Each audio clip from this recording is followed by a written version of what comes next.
यहाँहरु सबैमा नमस्कार। म अनन्त कुमार श्रेष्ठ।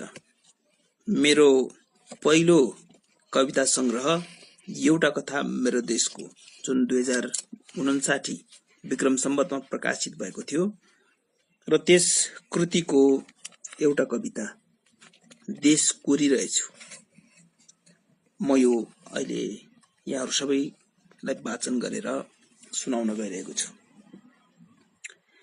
मेचीदेखि महाकाली नियाल्दै, मेचीदेखि महाकाली नियाल्दै म देश कोरिरहेछु।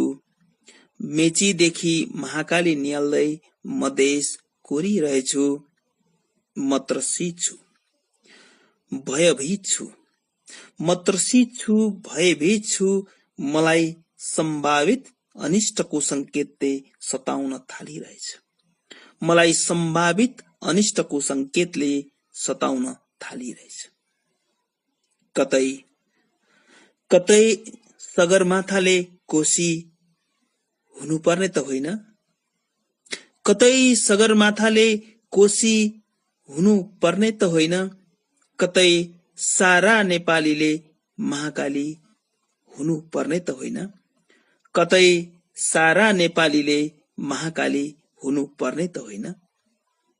कहाँ गए, कहाँ गए वीर पुर्खाहरूको देशभक्ति, कहाँ गए शहीदहरूका रगत, कहाँ गए वीर पुर्खाहरूको देशभक्ति, कहाँ गए शहीदहरूका रगत।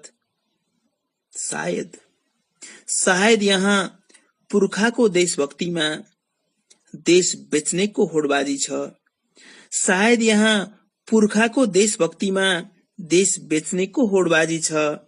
प्रजातन्त्रको अभिव्यक्तिमा